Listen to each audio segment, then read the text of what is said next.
یہ کہانی ایک ایسے لڑکے کی ہے جو بہت ہی امیر تھا. اس کے باپ دادا اس کے لیے بہت سی جائیداد چھوڑ کے مرے، اور وہ اتنا آرام طلس بن گیا کہ اتنا موٹا ہو گیا کہ اسے چلا پھرا بھی نہیں جاتا تھا.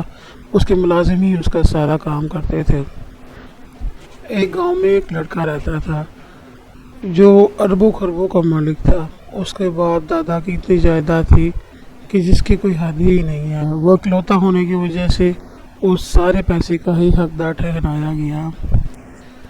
وہ پہلے اتنا خوبصورت تھا لیکن پھر اتنا آرام طلب ہو گیا کہ اتنا موٹا ہو گیا، نہ وہ چل پھر سکتا نہ وہ کھا سکتا، یہاں تک کہ اسے سونے میں بھی پریشانی ہوتی، نہ وہ صحیح طرح سے سو سکتا تھا. اس کے ملازم ہی اسے کھانا کھلاتے، اسے پانی پلاتے، اس کا منہ ہاتھ دھلاتے، یہاں تک کہ اس کے کپڑے بھی اس کے ملازم ہی بدلتے تھے کیونکہ وہ آرام طلب ہو گیا تھا. کہتا تھا اس کی سوچ تھی کہ اس کے پاس اتنا پیسہ ہے تو وہ پھر کیوں نہ آرام کرے، اور اسے آرام طلبی کی اتنی عادت پڑ گئی کہ اس کے جسم کا ایک ایک جوڑ ہی جوڑ چکا تھا، جس کی وجہ سے وہ چل پھر بھی نہیں پا رہا تھا، نہ صحیح سے کھا پا رہا تھا. بس دیکھتا چیزوں کو، حسرت بھری چیزوں کو، نظر سے چیزوں کو دیکھتا رہتا اور سوچتا کاش میں ایسا نہ ہوتا. اس نے اپنے علاج کے لیے دور دور سے ڈاکٹر بلائے جنہوں نے اس کے خوب پیسے لیے اور اس کا علاج کیا ہے، لیکن اس کا نتیجہ یہ نکلا کہ وہ دن بہ دن اور موٹا ہوتا گیا. اس نے ڈاکٹروں کی یہاں تک کہ اس نے ڈاکٹروں کی پوری ٹیم بھی بلا لی کہ اس کا علاج ہو سکے. ڈاکٹروں نے اسے چلنے پھرنے کا مشورہ دیا لیکن اس نے کسی کی نہ مانی. اس نے ایک کسی بہت بڑے حکیم کی بھی مشہوری سنی کہ وہ بہت بڑا حکیم ہے، منٹوں میں لوگوں کو ٹھیک کر دیتا ہے. اس نے سوچا کیوں نہ اس کو بلایا جائے، میرے پاس اتنا پیسہ ہے کہ میں اس کو اپنے پاس بلاؤں گا اور وہ دوڑا چلا آئے گا، پیسے میں کشش ہی اتنی ہے. اسی طرح سے حکیم کو بلایا گیا. حکیم نے اسے دیکھا اور کہا آپ کو کوئی بیماری نہیں ہے، صرف اور صرف آپ کو یہ ہے کہ آپ کو چلنا پھرنا چاہیے، صبح کی ورزش کریں، اپنا کھانا پینا کم کر دیں. کھانا پینا کم کریں گے، صبح کی ورزش آہستہ آہستہ شروع کرو گے تو بالکل صحیح ہو جائے گا. اس نے کہا، حقارت بھری نظر سے کہا، میں اور چلو پھروں، میرے پاس تو اتنا پیسہ ہے جس کی کوئی حد نہیں ہے، میں جسے چاہوں خرید سکتا ہوں. یا تو اس سے بہتر تو ڈاکٹر ہیں جنہوں نے میرا علاج شروع کیا ہوا ہے، میں ایک نہ ایک دن صحیح ہو جاؤں گا. لیکن اللہ کا کرنا یہ ہوا کہ وہ صحیح ہونے کی بجائے اور ہی زیادہ بیمار ہوتا گیا کیونکہ وہ اپنی پرواہ ہی نہیں کرتا تھا. اسے تو صرف کھانے پینے کا ہی شوق تھا.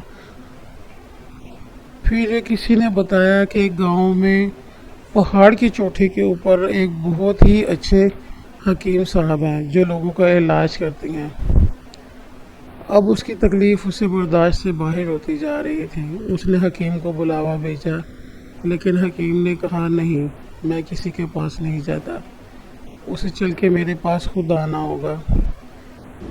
مرتا کیا نہ کرتا. اس نے اپنے علاج کی غرض سے چلنا پھرنا شروع کیا اور لوگوں کا سہارا لے کے، اپنے ملازموں کا سہارا لیا اور آہستہ آہستہ چلتا ہوا پہاڑ کی چوٹی پہ چلا گیا.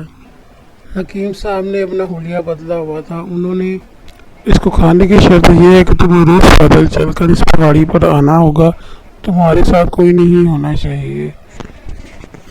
پہلے تو وہ آدمی بہت پریشان ہوا، پھر اس نے سوچا کہ چلو اس کو بھی آزما کر دیکھ لیتا ہوں، شاید میں صحیح ہو جاؤں.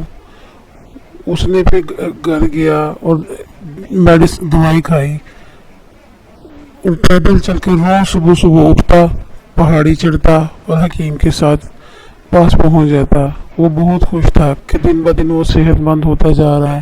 اب وہ اچھے سے چل پھر بھی سکتا تھا، اس کی سانس بھی نہ پھولتی تھی اور وہ خود کو بہتر محسوس کرنے لگ گیا تھا. وہ بہت خوش ہوا. اس نے کہا حکیم صاحب بتائیں آپ کو کیا چاہیے، میں آپ کا منہ موتیوں سے بھر دوں گا.